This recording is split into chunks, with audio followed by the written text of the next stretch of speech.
why don't we get right into your interview, Megan? First off, I need to check, how are you doing? How am I doing? Yeah. Well, I spent a lot of emotional effort in the last 2 hours, I agree. and I am weak. I am tired. So glad we had pets. Yeah. Little did you all know when Megan was talking about animal therapy at hospitals, it was foreshadowing. Yeah.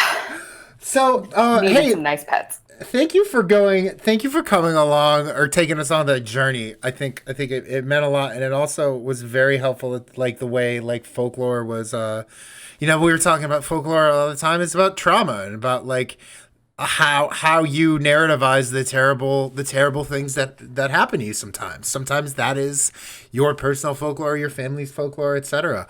But let's get into a little bit about the stuff you study, if we may. Yeah. You know what? Do I want to ask here? Let me ask a pet question right now. First, just to stay on topic.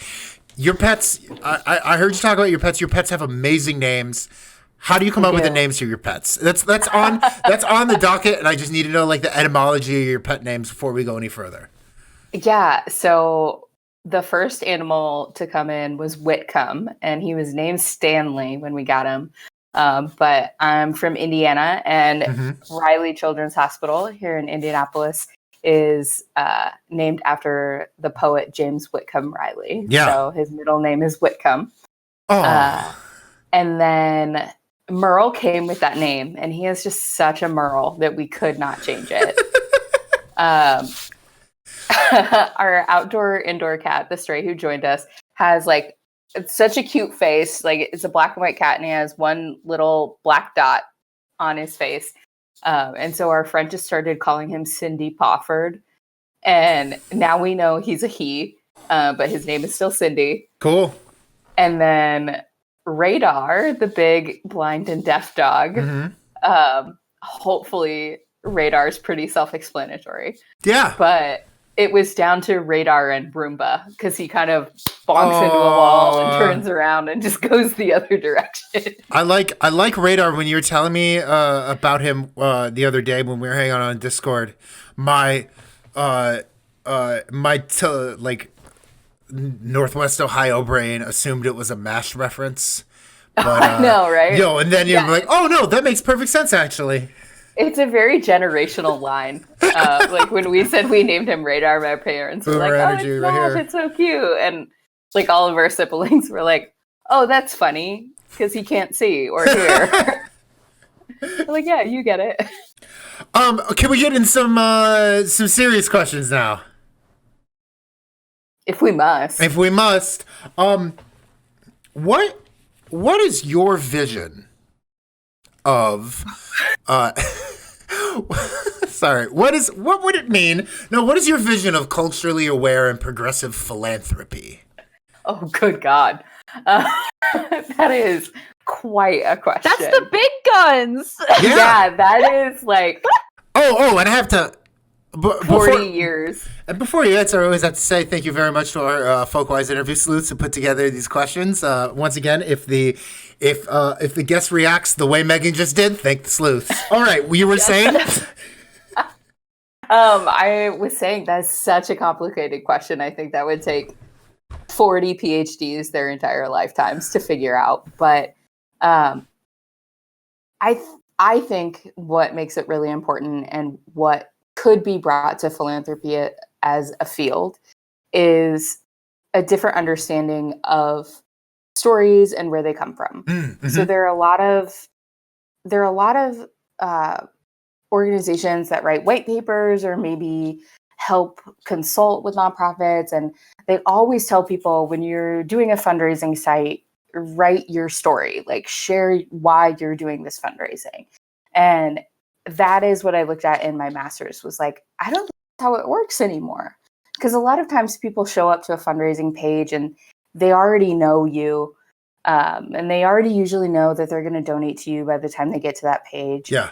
And so the argument that I think can be made is we're living in a space where so much of our stories and so much of our personhood is being cataloged all day, every Mhm. day, all the time. Like, I didn't post anything on Instagram about it, but my bike or my phone still registered I rode my bike today. Like, the internet knows what I do.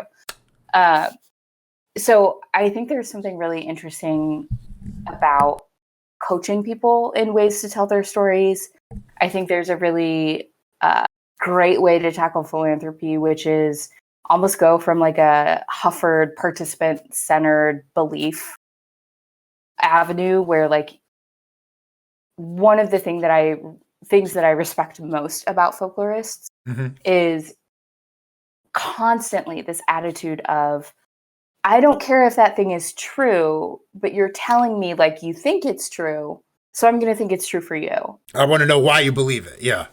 Yeah, and so I think there's a lot that could be tied into philanthropy, whether it's increasing empathy and helping people understand why somebody is raising money or why somebody needs assistance. I mean, that's another interesting aspect is folklore is so often, I mean, it's folklore, it's the voice of the people. It is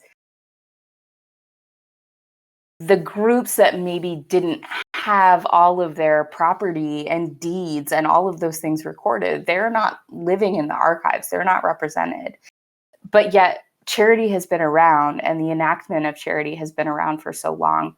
I think that folklore has something really important to teach us Mhm. about where philanthropy comes from, how we teach each other, how to help, ways to help, when to help, all of those different things. I mean, I think just having a really deep cultural awareness would enhance philanthropy Yeah. exponentially.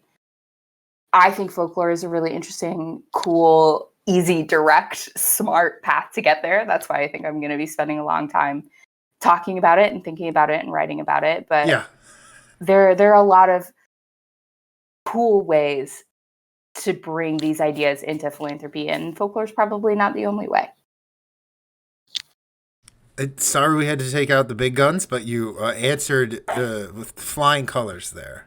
I now that I know there's like a recon team, I'm wondering. I know I have this like Instagram story feed about how much I hated the queer Christmas movie. Like, what was the Kristen Stewart one? This Christmas, I don't remember. I know what you're talking about. Yeah, the one that like This everybody just Christmas. panned. Like Hmm. nobody liked this movie, and it was supposed to be really amazing. And I just went on this entire rant about why I think Happiest queers, season. Happiest yes, season. Happiest season. Thank you, queers Shirley. You can't. deserve better. And having Sure. new Yeah. perspectives and having these things in philanthropy is, or like doing those things is a form of philanthropy. Sure.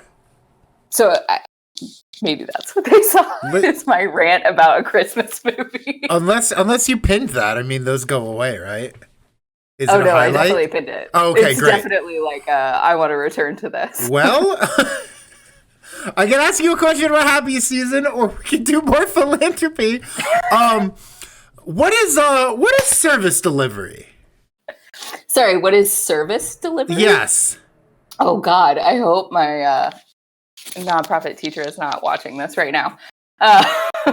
So service delivery is the process by which services are rendered to people. So in nonprofit, you're often looking at, or philanthropy, which are separate things. Maybe I should make that distinction first. Yeah.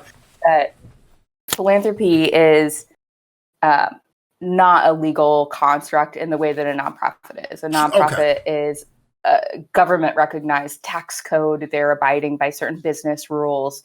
It is a narrow part of a broader idea of philanthropy.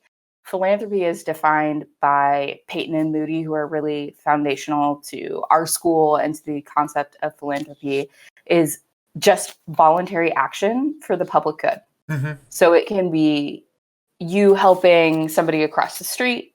It can be intergenerational care. That it can be a formal fundraising. So in formal nonprofits, how they go about pursuing their mission and how they go about giving those benefits to the people who need them is this concept of service delivery. It's, if we're working in a soup kitchen and there's going to be a meal served, what all goes into that? Yes, it's going to be some volunteers doing some work, but oftentimes it's a government grant who's helping with that. It might be a relationship with a religious organization, like a food pantry that's housed in the basement of a church. It's the relationships between actors that allow services to be provided. And based on how you answered the first question, I feel like I have an idea of how you connect folklore to this idea of service delivery. But how would you explain to the chat, the people who are interested in folklore, the people who are interested in video games, and this is bonus extra credit, how the idea or what concepts from the study of folklore applies to service delivery? Oh my gosh, so many. So I think personal experience narrative, for sure. In terms of service delivery, like professional lore, that's got to be in there.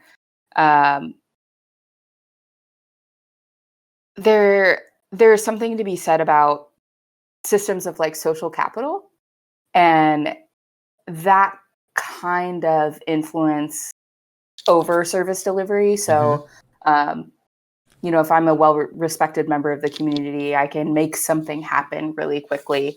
And I think that kind of gets jumbled up in service delivery too. You talk about the relationships between people and who has power in those relationships and who doesn't have power. So, anything that really looks at narrative voicing, I think is really important to service delivery. Good way of putting that. Something from folklore that I think has a large center of the Venn diagram with the business world is the idea of reciprocity. And how would you say? Hell yes! How would you say? How would you say the way the two fields use reciprocity similarly, and then how do you think they use it? They define those words differently. That is a fantastic question. I mean, I think. Thank you, Sleuths. In my opinion, they don't define them very differently. It is people interacting with each other. It is systems of giving and expectations. I think maybe where I would see the difference is one cool thing that's kind of happened in folklore is how things have been collected over the years. So it's interesting to see the shift of reciprocity in folklore, in philanthropy. That's a key part. I mean, many cultures have ideas that things should move on. If it's gifted to you, it should be re-gifted back to that person or back to somebody else. So all of those traditions about reciprocity definitely are mixed up in there. Yeah. But what I really like about how folklore has been categorized and cataloged is because it is very nation-centric and it's very geographically located a lot of the times, of course, except for cultures of diaspora, which have incredible ramifications as well. I think even then you can say group. Yeah, so these groups, right? You've got these in groups. And what's very, very interesting about the regionalization is that you can then go back and look at the giving traditions of different regions. So there's people in my field, since we're a very new field, it's a very interdisciplinary field. Lots of people are coming at philanthropy from all different directions. Sure. Someone in our school is very heavily focused on international giving and how the metrics of American giving have made it challenging to get a real actual picture of what it looks like to give in other places because it doesn't look like how we give. And that is something I want to dig into. I want to see, okay, if, a German culture does this, well, how has that translated to the German nation as it is? How does that relate to German Americans? All that kind of stuff. food is also another really interesting concept of reciprocity and giving. Obviously, food being one of the core needs of humans. In philanthropy, we talk about giving kind of in two ways. A really even, nice, clean way to split it is acts of or gifts of excellence or gifts of mercy. Does somebody need food, water, shelter? Or does somebody need arts? Is somebody, saving animals? Or historically, you can see kind of where these things are linked and where they're parsed apart. And food, I find to be very interesting because it's very much about the giver. And we don't often talk about the receiver of food and how what we choose to give might impact the receiver. So going back to that question of how folklore can really impact philanthropy, having an understanding of expectation and comfortability. If you're getting food assistance and somebody gives you a box of something you've never seen before, it's going to change foodways. We saw that historically happen with Native communities in the US. Yeah. If you're getting sent a box of government rations, then you're going to make flatbread. And flatbread wasn't necessarily a thing, but it is now because this is the charity that you got from your government. So lots of geopolitical issues, lots of public administrative issues, all of those things go into how do people survive and how do their traditions reflect that survival? And how can we better talk about engaging those needs and those traumas in conversations of giving? That sounded like the most convoluted thing I've ever said in my life. Thank you, Sleuths. Yeah. Can I ask a follow-up to that? Yeah, go for it. Sure, if you understood any of it, because I didn't. No, I think I do. Well, No, I've been thinking a lot about this in terms of the phrase gift economy. And like I haven't, which is, I guess I'm thinking about the different ways that like gifts are exchanged between people where there's equal levels of power or more equal levels of power compared to like fundraising, which is sort of like giving people stuff, but clearly and like as sourced from a position of power. Could you speak more to that like kind of dynamic or maybe even just how you talk about that in your work or how philanthropists talk about that? Yeah. Say it again. So I'm thinking a little about bit more condensed. Yeah. I'm with you, but I'm just trying to like get it all. Yeah, sure thing. I'm thinking about the two different levels of gift exchange or giving this sort of reciprocity. One that's two people on the same level and one that's two people of different levels, whether that's a person at like who holds more power giving to somebody who has a lower power, and that power could be systemic. It could be in all social. It could be a lot of different ways. But how is that talked about differently in philanthropic environments? I don't know if that was more condensed, but it was said in a different way. Yeah, no, it's definitely talked about, and I don't know that it's necessarily talked about well in terms of folklore. So behavioral psychologists have done a lot of work around the relationships of giving and when is it appropriate and all of that kind of thing. Yeah, that's so complicated. And kind of going back to this idea of social capital, when you're looking at,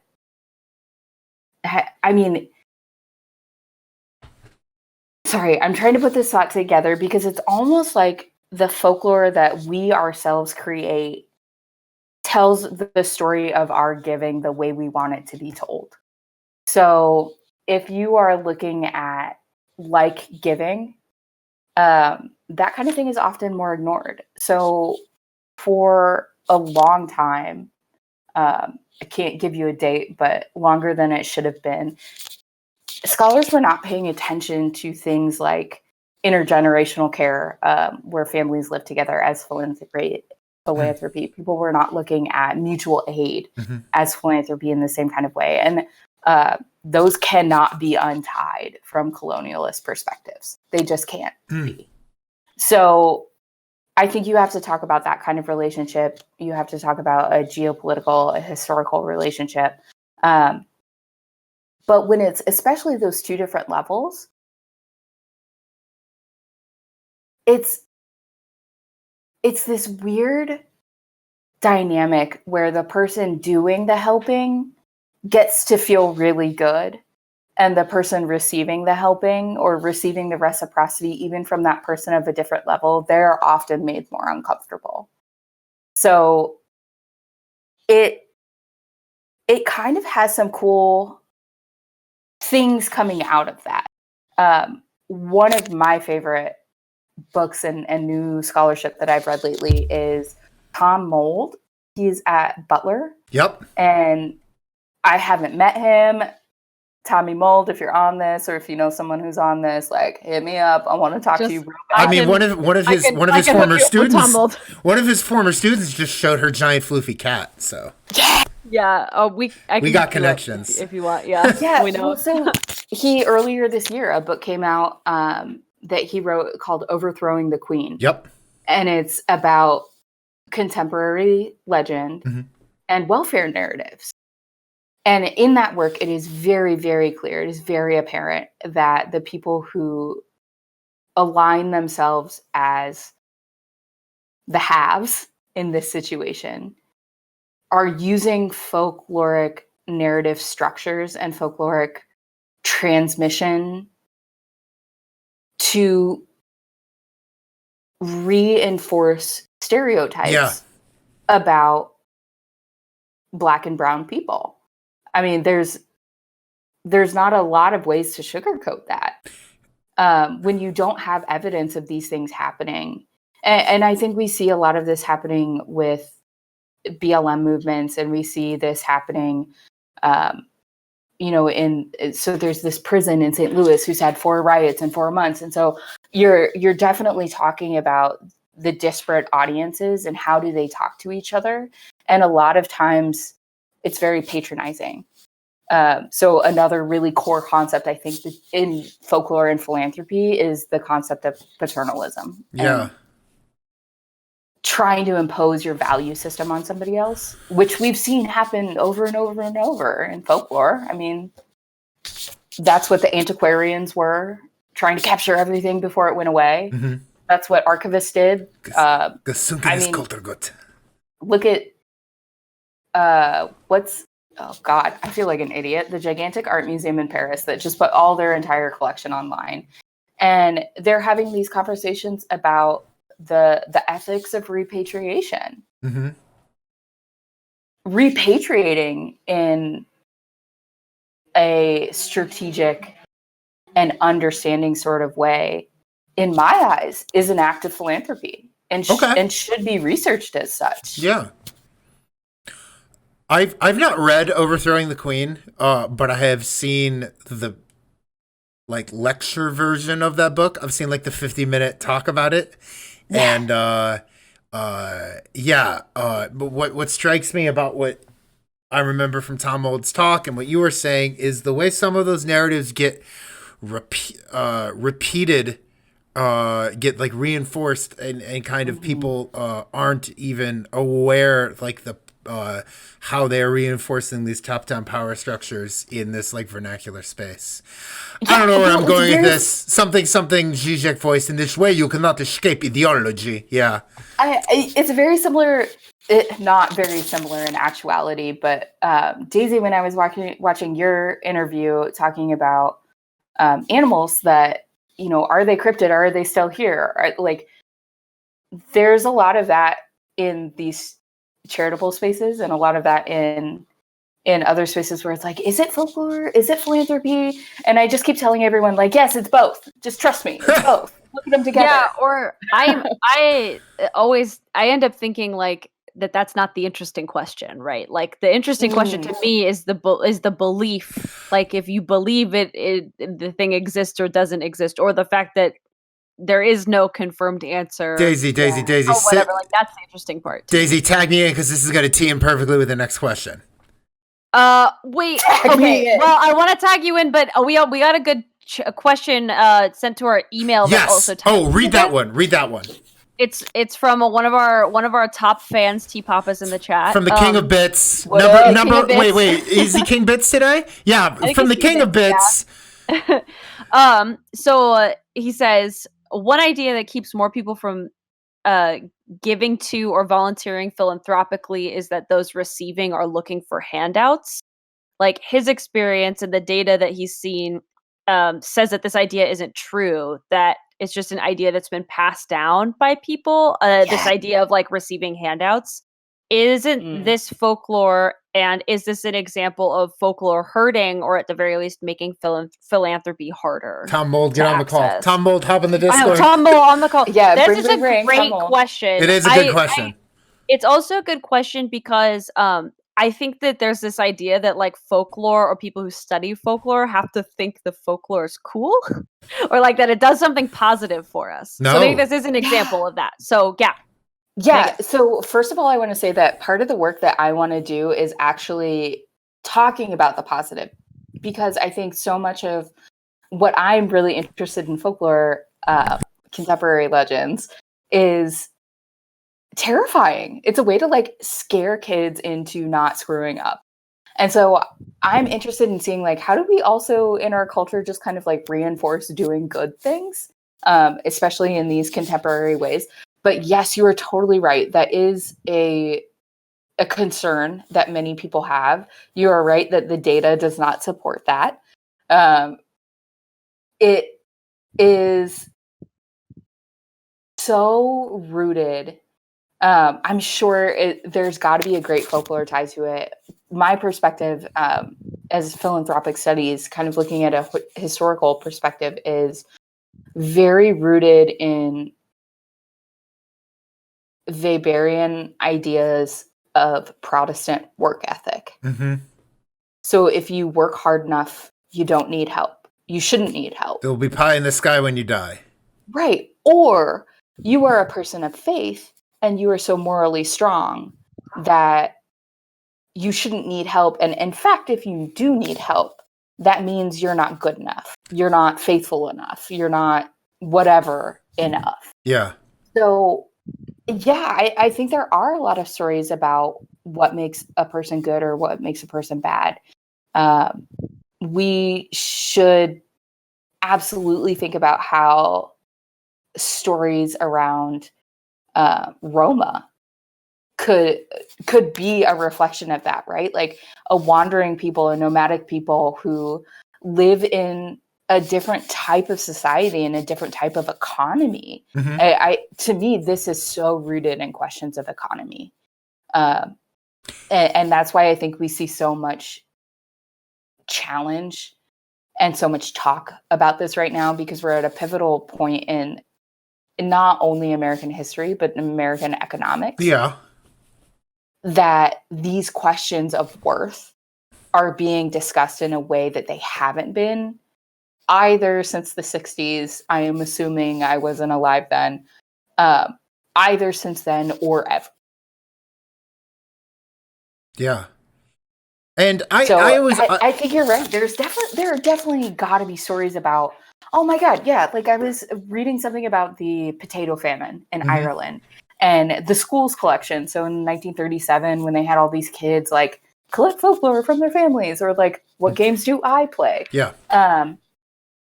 There are stories of charity in that collection, and there are stories of in the famine times, like this kid came by and we gave him the only apple we had or whatever, like to me, there is so much folklore happening in that. But my belief and what I think I'm going to see as I continue to study this is that a lot of our philanthropy lives, if we talk about a legend and it's you, your friend, and a friend of a friend, a lot of philanthropy lives before FOF. Once you hit friend of a friend, you got to be entertaining, you got to be jazzy, you got to like have enough meat on that bone that somebody wants to hear why you shouldn't go into that creepy ass house down the street. I think the personal narratives and the things being exchanged and the food understandings and the material ways are happening at a very personal one-on-one level. Somewhat akin to ideas of public folklorists who want to preserve things by engaging older people with younger people and making sure that skills don't die out. I think that's happening a lot in our families and in our homes. One place that I've seen this is ghosts. I think there's a lot there, especially around this idea of philanthropic ghosts with kids. There's a lot of interactions between ghosts and kids where either the ghost communicates directly with the kid and says, get out of your house, or like, there's another spirit here and it's a bad one, stay away from it. Or there are stories particularly of women, of moms and grandmas who see a spirit like pick up and put their child back onto a crib when they were going to fall out. Or stories of, we have this ghost in our house, and whenever the grandkids came to stay, as long as Betty went into the room, the kids never cried. Mm-hmm. So there are these themes of motherhood and of interfamilial forms of philanthropy that are showing up in these ghost stories. But it's never the contemporary legend of the mass murderer, because that's flashy and that gets told over. My opinion is it's happening in these very limited personal interactions. Can I get on? Oh, Flexner, thank you very much for those gift subs. Can I get on one more topic that I want to make sure I follow up on from this whole thread that started with the email question we got?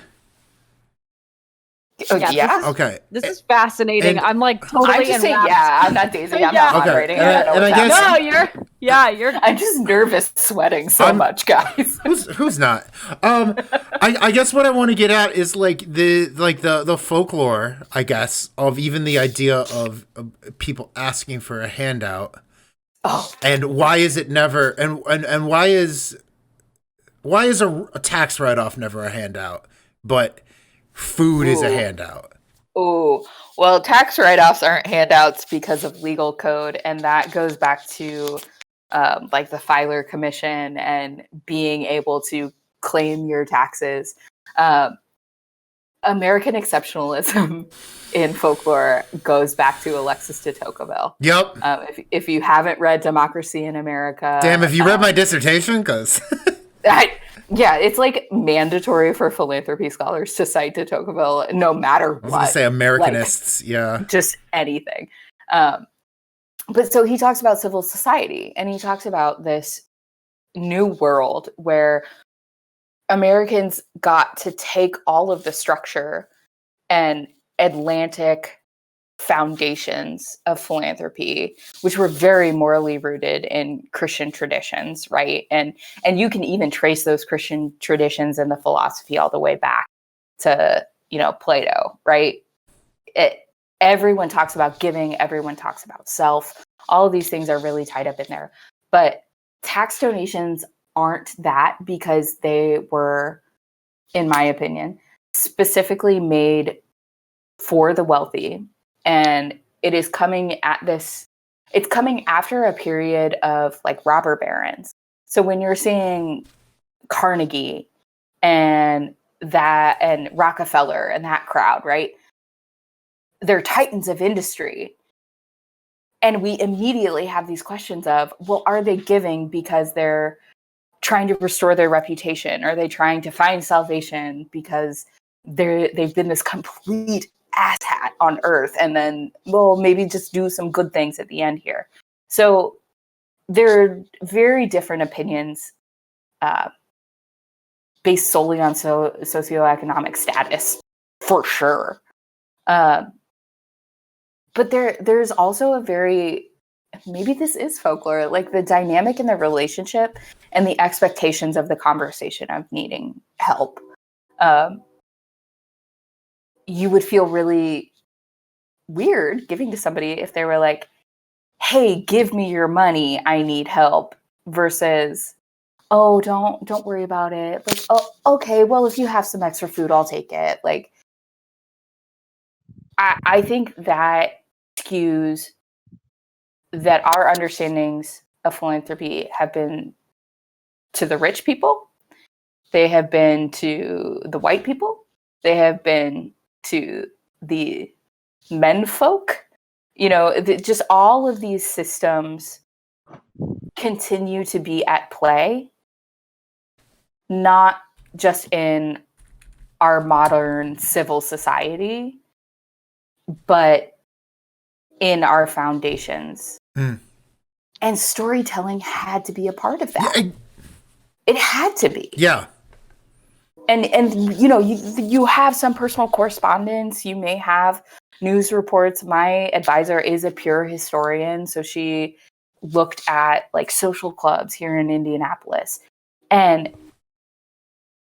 even when you get into that, like if you've got social clubs, you've got traditions, and you might have initiation ritual, and you might have superstition, and you might have all, like, it just snowballs. And I know when we were all talking, you guys said that you were kind of interested to have somebody who's not a folklorist first, but is looking at folklore as part of another discipline.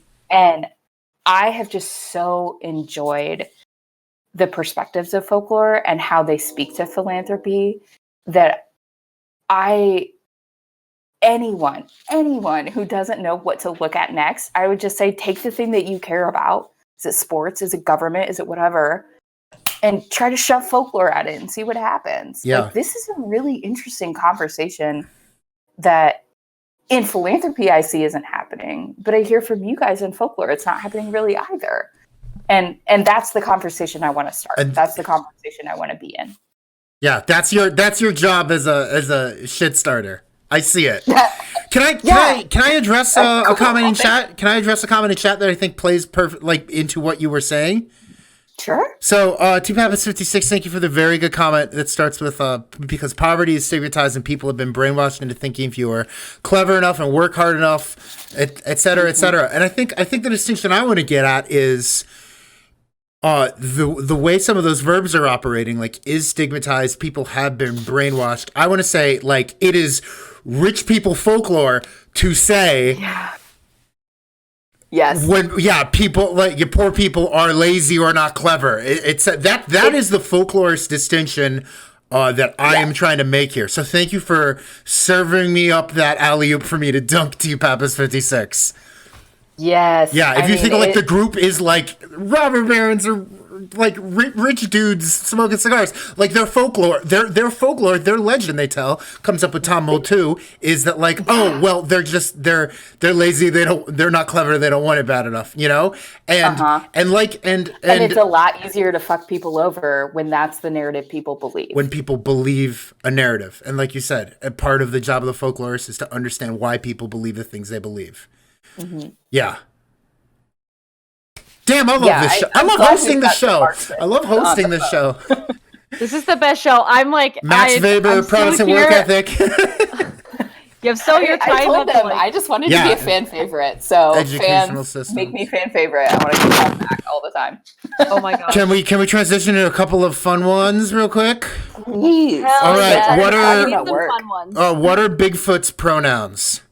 Oh, I don't know them, but if you meet them, tell me.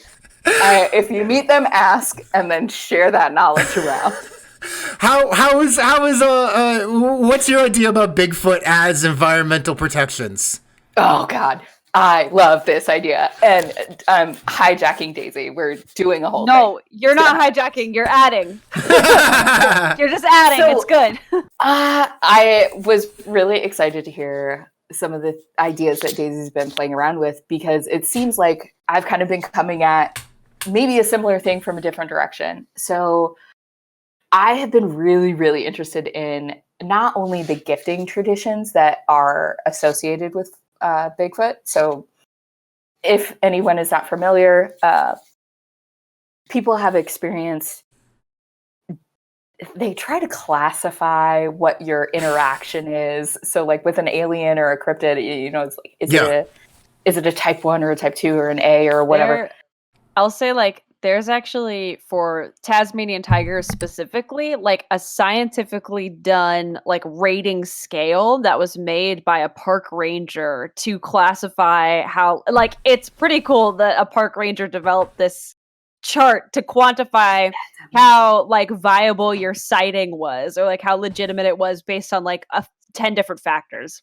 Yeah. Yeah. So there's all these different classes of sightings, and so one that it falls in the lower classes is not having a sighting, not having an interaction in real time, but people will find rocks or twigs or shiny pieces of metal or whatever. And if they take them or if they'll leave something, that thing will be gone and another thing will be there. And so there are these gifting interactions, and it, to me, seems like a very clear allegory of nature, right? Like you got to get out there, you got to interact with it. But the thing that is really interested me as a philanthropic scholar is that there are registered 501c3 organizations that deal with cryptids. There is the Cryptozoological Museum in Maine. Mm-hmm. Is it in Maine? I think it's in Maine. And like doing some research here, I was looking at the CICF, the Community or Central Indiana Community Foundation. I was looking at their donation records, and they had a $10,000 donation to the Cryptozoology Museum. So community funds and all of these things are donating to lore, and most people don't know it. But anyway, so you've got these gifting interactions, and you've got these nonprofits. And one in particular is really intriguing to me because in Bigfoot world, there's always the line in the sand is, do you believe that Bigfoot should be shot and killed and tagged and brought in? Or do you think that it should be left alive? And of the camp who thinks science needs a body, this nonprofit falls in that camp. Mm. They own acreage in Texarkana. They do research missions. And the mission of the organization itself is to not just prove the existence of Bigfoot, but to prove the existence of Bigfoot in order to prove or more efficiently argue environmental protections are needed to save that animal. So you've got this world where I'm editorializing, a bunch of white dudes with mullets and flannels going out talking about Bigfoot in this land that used to be native land, in this land that used to have relationships with the land. And in our culture where we don't have those, has Bigfoot as a legend come in to act as the impetus for a needed philanthropy toward our environment? So people are taking these legendary creatures and doing concrete acts of philanthropy with them. They are forming organizations. They are actively hunting an animal to add it to a genomic catalog or whatever the hell they're trying to do. They're using these pieces of lore to achieve philanthropic ends. So not only is Bigfoot itself a gifter, but the role that Bigfoot can play can be a philanthropic one. Fascinating. I totally get what you're putting down, and I think it's interesting to like be operating in this like economy of gifting and these sort of like negotiating relationships, like as Luomi points out in the chat, like still on native land, like not like, yes, you know, and it's like happening Yes. at like this layer that doesn't even acknowledge like that the How fucking subversive land is that? doesn't even like it's not even. Oh my I gosh, hate yeah. it. I hate it every time I read about it, and people are like, "Oh, maybe we should protect this land." And it's like, you didn't think it was being protected before. You don't think this was your fault. Well, and this like totally crosses over with my research. But if you want to hear more about this, you can watch my interview. Well, hey, a couple can I weeks ask? ago, because this is With that in mind, that was like a crossover between Megan and Daisy. Can I ask a question for Megan and Daisy? Oh, okay. What is the number one Utah foodway that you miss the most? I forgot. Yeah, I was gonna say I don't think we've connected fully on this, but oh my gosh, I miss the most. I mean, are you gonna say funeral potatoes or fry sauce? Because those are the only two options. Oh my gosh. Okay, well, so one thing that I actually miss, and I feel like I talk about it a lot and did not solicit them enough while I was there, but was so fascinated, are all the soda shops. All the fancy sodas. Yes. Those are so weird. I know. And I feel like they're underrated, and it's like you could just buy a mixed drink with no alcohol at any time of day. 6 a.m. people line out the store. Yeah. These are cocktails for people who don't drink. Yeah. And all day you can get them, and you can get them with half and half in it. You can get it good with work. You can get it. Yeah, actual fruit puree mixed with your like Mountain Dew. It's amazing. You can get all kinds of drinks. So I always think about soda shops as being emblematic to me of like sugar culture in Utah. Oh my god, sugar culture. Sugar culture. That's it. Like, I know. People don't drink, and so they just eat all the sweets possible. Yeah. T Papa's in the chat. They do just straight up drink a mixer at 6 a.m. because nobody drinks coffee, or very few people drink coffee, and barely anybody drinks alcohol. So it's filled in with soda. So like all of the shops, instead of having your corner store coffee shop, it's all soda shops, and so that's why you can get this really cool. Well, there are cool coffee shops. I was gonna say, were you at Utah State? I was. Logan's a little different Salt Lake than City. Yeah. In Salt Lake City, we have plenty of coffee shops. Yeah, don't worry. You'll find coffee if you're there. But anything that would be culture in any other city is counterculture in Salt Lake. It's true. So, yeah. Anything that you think, oh, hey, that seems cool, just remember that it's pissing off like 60% of the population. Aww. Yeah. Oh my gosh, yeah, having fun. I remember that we went on a dirty soda tour. It was fun. We call it dirty sodas, which is it was very cool. There's that's just like a weird phenomenon. But you're right. Also, funeral potatoes and fry sauce. I also like to tell people about scones, because they're not. Yes, scones. I was going to say scones. They're not. Okay, so what's a scone? I've heard this before. What's a scone for people who don't know? Or something. Yeah, it's like a fry bread. Like fry bread, yeah. Yeah. It's like a Navajo taco fry bread. It's not a taco, it's the fry bread with like usually like honey butter on it or something. But yeah, if you get a scone, it's not like you think the British scone. Yeah. It's not one of the, it's not like a cinnamon scone. It's like a giant piece of fry bread. You're not putting like butter and jam on a Utah scone, right? You can. You can? Do people? Yeah. Yeah, you can. It's just like eat whatever they want as long as it's sweet in Utah. Yeah, like, legit. People love sugar. Okay, fair. Oh, I didn't realize. Me neither. Sorry. Yeah. But yeah. So this like you can eat it like any way that you want. Basically, you can order it a bunch of different ways at restaurants and stuff. Yeah. I don't know if this counts as foodways, but what I miss most about food in Salt Lake is how good the ethnic food was. Like, there is every kind of food, because people go on their missions all over the world and either bring back their knowledge of how to cook, or sometimes they are married and they bring spouses back.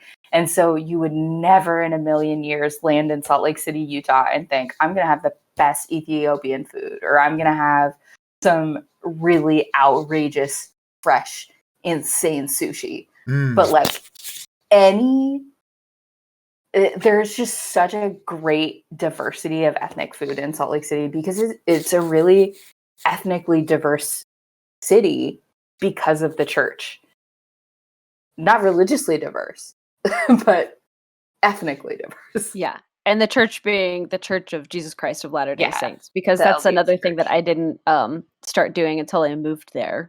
It's would just say calling the it church. the church. Because I said it once and then somebody was like, "Oh, you're becoming a real Utahn." And I was like, "Oh, I just like you pick it up when other people are saying it around you." One of the most fascinating things about Utah to me is the verbal tics, like the way people say things. That saying something like the church, or if you call a movie a show, like you've been there too long when you start to do all the some stuff like that. I don't know how earnest it is, but Daisy says fork sometimes. Oh, well, that's because of The Good Place, though. Oh, okay.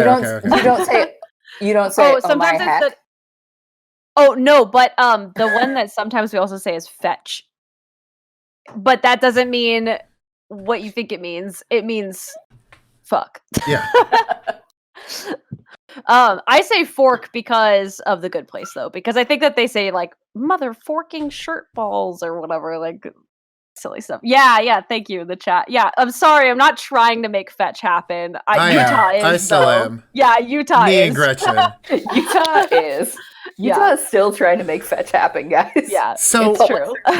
So when we like walked you through how to connect to Discord for this the other day, you had the offhanded comment like, "Oh, is this going to be my tier list?" So you know it's coming. Oh God, no. So you know it's coming, and I'm gonna get ready for this. I'm gonna share this with you on Discord really quick, because I always forget to do that until Daisy tells me. But we've got a tier list ready for you. I understand you are a big Chicago Cubs fan, correct? Oh, yeah! All right, and as a Chicago Cubs fan, I can see all the stuff behind you. As a Chicago Cubs fan and as a folklorist, I assume you have strong opinions on the various attempts of breaking the curse of the Billy Goat. So what we're going to do with you today is try to rank the major attempts at breaking the curse of the Billy Goat. For in one sentence, if people don't know the curse of the Billy Goat in the chat, brief overview of maybe the best folklore in American sports history. Oh my God, I love this. So back in the day, the Cubs were amazing. Back-to-back champions, 1907, 1908, dominant team, right? I love this so much. I forget when it was. It was like in the 20s or 30s. That somebody came to Wrigley Field, they came for a baseball game, and they casually had their goat with them, like you do. And he was Greek American, correct? I don't remember. William Sionis, is that his name? I have no idea. But so he has his goat, and they're like, "No, you can't bring him in." And apparently, he said like the Cubs will never win the World Series because he couldn't bring his goat in. So. Everybody blamed their 107-year drought on this goat. But there was also a black cat on the field. We don't have time to get into who is that? Who is that? The black cat walking in front of Rio while he was in the while he was on deck. There's so much to happen, and the fact that we are gonna go down a rabbit hole. Sionis? There it is. Thank you very much for getting me. This is the first one. So the first major one, and I know this one's kind of unfair because this is a repeating thing, but this is someone in the Sionis family bringing a goat to the to home playoff games when the Cubs would make the playoffs. Where does this rank from S to D? The family of the original guy bringing a goat to the stadium. I mean, my heart says C because they had to know that wasn't going to do anything. They were just playing into this. There's got to be something. I wonder if they're like a famous family. Like, they are now family? They are now in Chicago. Yeah. Yeah. I mean, like his son still does stuff with the Cubs, I believe. Yeah, promotions and such. I think that's a cash grab. I think that's dumb. That's fair. Move it down. Put it in D? Okay. Okay. This next one is kind of sympathetic magic. This is bringing a goat to Minute Maid Park in order to put the curse of the goat on the Astros instead. Where does this rank? Oh, that has to go to A, because I just have some legit Astros hate. They cheated a lot. Like, people get suspended for doing everything in baseball. There was a crazy ring of cheating that involved trash cans and multiple people on the team. Yep. No one has been suspended. They deserve everything they get. Beautiful. Bring that goat. Bring goats. Bring black cats. Do whatever you want to the Astros. This next one involves a Greek Orthodox priest and plenty of holy water and the dugout in Wrigley Field. Where does blessing the dugout fit? Oh, B. B? I'd say B. I'd say that's like a legitimate try, but not too creative. Okay. I mean, if it was like a presumably a Greek Orthodox person putting the curse on it, then I respect getting like their like the cultural sensitivity. The sensitivity to get a Greek Orthodox Mm. priest to bless the dugout. I can get behind that. This next one doesn't show up well on the tier list, but I had to show it for people who can't really see. That is a box lit up with sparks, and this is sentencing the Steve Bartman ball to death by electrocution. Oh, so I think that has to go to A with sympathetic magic. Now, does this go higher than trying to put the curse on the Stros? Definitely. Definitely. I think so, because it was another layer to this curse. If you are not a Cubs fan, if you were not paying attention, the Cubs in, I want to say 2003. I want to say 3. Were in it wasn't like the NLDS. Was it the NLCS? Was it? I thought so. Yeah. So because the Marlins ended up winning the World Series that year. Yeah, they were up in the series and they were also up in the game. And if they had won that game, they would have been moving on. Yep. And Bartman, I feel bad for the guy. I feel so bad for this guy. Yeah. He did what everybody would do at a baseball game. The ball came. He stuck his mitt out. He wanted to catch a ball. It was a foul ball that Moises Alou could have caught. And if he had, the inning would have been over, Yep. and it's very likely the Cubs would have won the game. But Bartman is the one who stuck his hand out and caught it. There were 4 other people with their hands all out. Like, you could look at the footage. Mm-hmm. Somebody would have caught it, even if it weren't him. But this poor man got, like, run out of town. He had to move. So somebody bought this ball. Somebody got a hold of the Bartman ball and blew it up.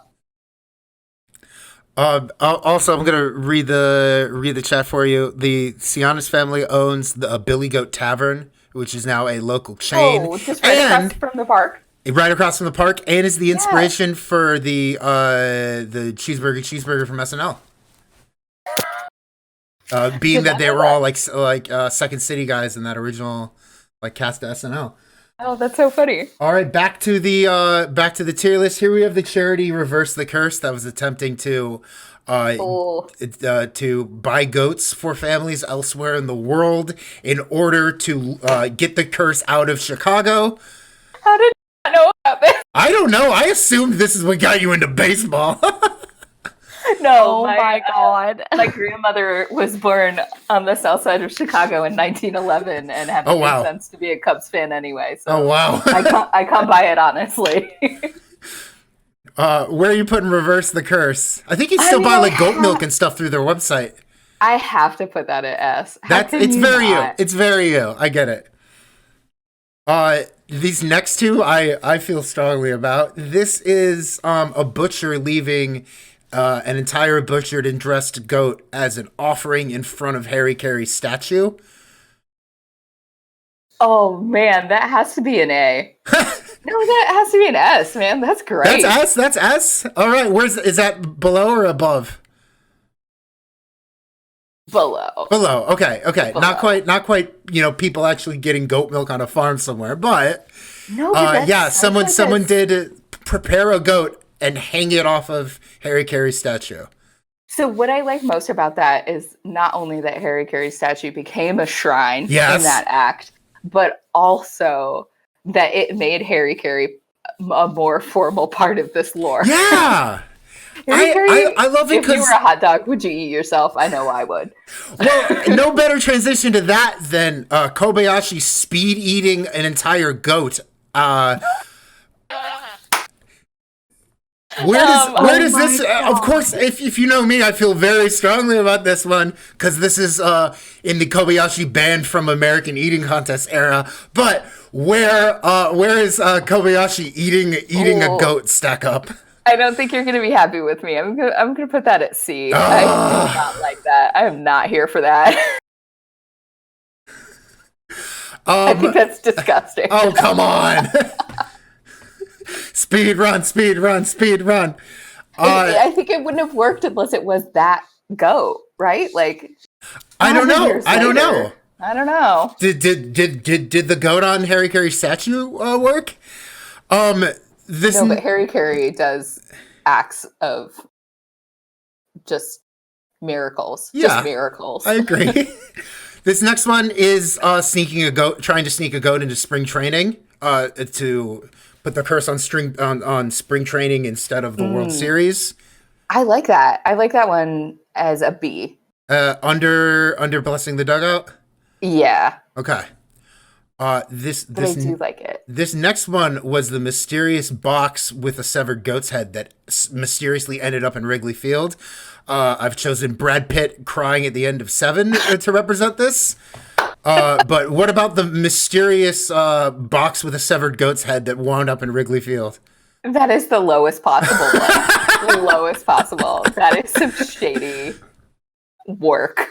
Whoever decided to do that. And the that last person one had a rough weekend out in Chicago. And this last one might have worked only because it happened in 2016.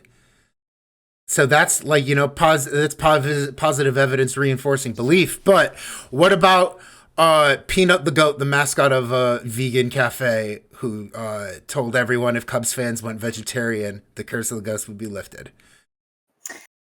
I gotta give that an A. That's an A? I like bargaining. I like bargaining with Where does this end up in A? Where does this end up in A? You've got the trying to put the curse on the Stros and electrocuting the Bartman ball. Probably goes above the Stros. Okay, right in the middle? Yeah. Right in the middle. And then I think the most fascinating thing about all of this is that the curse was lifted. The Cubs won the World Series on the anniversary of Sionis's death, right? On like the yeah. On that dramatic rain delay World Series was like 40-something years to the day after he died. It was 17 minutes. It was a 17-minute rain delay. Oh my God! It was. I remember thinking sports. We should just end sports. Like sports has peaked. Yes, peak sports has happened. Yeah, peak sports has happened. It was what a year. So the game was the night of November 2nd, and it went long enough to go after midnight. And I flew to Chicago. I was in a bar. I was like with my best friend from college. We're like parading down the street to go to Wrigley Field. We're like drinking champagne from strangers. Like it was the greatest day of my life. And then I get a phone call from my wife, Alyssa, who was like, "Are you alive?" I'm like, oh shit, it's your birthday. Oh my God. And I left you to go watch the Cubs win the World Series. Well, I wasn't at the park. 117 years? What was it? 107 years. 107 years. 107 years, the same number of stitches on a baseball. Do you want to talk about I didn't know. Oh my God. This is again. This is getting too conspiratorial for me. This is like, what? Oh my God. This is I'm serious. The curse of the Billy Goat is the best thing about American sports. All right, so here's great. Megan's official tier on a scale from donating goats to farms around the world to leaving a dismembered head in Wrigley Field. How bad do you want to get rid of a billy goat? Those are the two poles. Yeah, right? yeah. Helping people leaving a head in a box. Oh my God, I need. I see. Yeah, the Cubs won in Cleveland. I see. Some T Pavis 56 who's been going nuts the whole time. Another Cubs fan was at that game. Yes. So yeah. Oh, I'm so jealous. Oh my God, incredible, powerful energy. Yeah, if you zoomed in, you would see all of my ridiculous Cubs stuff. It's incredible, and I love your like infographic of like various baseball jerseys. Oh yeah, That's really cool. My entire office is baseball art. Oh, so cool. It's an obsession that began, and now we're far enough into life that my wife is like, all of that art can go in your office. Like, we can contain this. Yes. Yeah. It doesn't have to be in the living room anymore, right? Can't wait. Thank you very much for coming on this very Peaks and Valley episode. I had anxiety. I cried. I felt like I was drowning. I've also laughed about the idea of executing a baseball and been completely shocked from everything. We had some very interesting conversation in your interview. So I just want to say, on the whole, this was there was a lot going on in this episode, and technically we have. I don't know. Technically, we have 15 minutes left if we want to try to finish the game. But Megan, you were technically free. You've been on the stream. I think you've been on the stream. You've been on the stream very long. I live here now. Yeah, you live here now. You and TJ. Yeah, you and TJ. You live on the stream. Yeah. What do you have to plug? Tell us what you have to plug. Yeah. What I have to plug is that I want to come back and I want to talk about the folklore of sports and like the unwritten rules of baseball. Oh my God. We've been like trying to get more. Yeah, but there's a ton of sports games that are video games that we can play. I know a guy you need to talk to. And you can even talk about, so like the unwritten rules of baseball is essentially the handbook of folklore in baseball, right? It's you don't hit a homer and watch it because that's disrespectful. Like there's all these rules. But there are philanthropy-based ones. Like if your pitcher gets just lit up and that ball is flying, you give it a jog. Yeah. You make it seem just like for that split second and for this respect, you are doing this thing for your pitcher. You are doing this thing for your team by like giving it the college try at least. One time I went to the International Society for Contemporary Legend Research conference, and it was in Memphis. That's a thing. ISCLR, the best acronym. ISCLR. It's great. It's like a week-long conference, and in the middle, you get to go on a big trip with everybody to somewhere fun, and it's really cool. And I definitely consider going. There's a lot of food dinners that we have, group dinners. But I love a food dinner. Who amongst us does not? Yes. In Memphis, I distinctly remember Gregory Hansen, who's another folklorist, taking us all out to a baseball game. That was like one of our events. And like, I don't know anything about baseball or like anything about a lot of sports. And I was like, can you help me? And he was showing me the little playbooks that he's had, like this paper playbook. Oh, the scorebook? The scorebook for like years, and was like showing me how you fill them out, like telling me all the little. I was like, this is such a cool moment. So yes, please come on the show and let's do sports lore. Yes. Oh my gosh. Yeah, my grandma used to keep a playbook, like a scorebook, and I know my sister knows how to do it, and I think my brother knows, but I never learned. That's my lost family tradition, guys.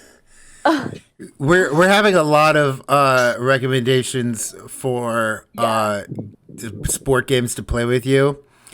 Madden, no, unless we're playing old school Madden 05, because it was the last time it was good. Football Manager, yes, because I think it would be great for conversations. And then backyard baseball, hellfire. Strong maybe on backyard baseball. Yeah. Oh yes, backyard baseball. That's something I've played. I know how to play that one. It's a good one Awesome. on Game Boy Advance. Well, That could be very I don't good, want to yeah. overstay my welcome. What? How could Well, you?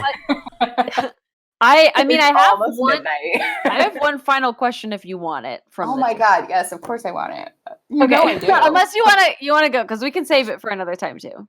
No, This it's might great. be a good question to end with, and I don't know. You feel free to go as extended as you want on it, but the question is: how has COVID impacted fundraising and philanthropic causes? And what besides Yes. donating can people do to help? If you Oh, know, that's such a great question. Whoever asked this, you're a gem.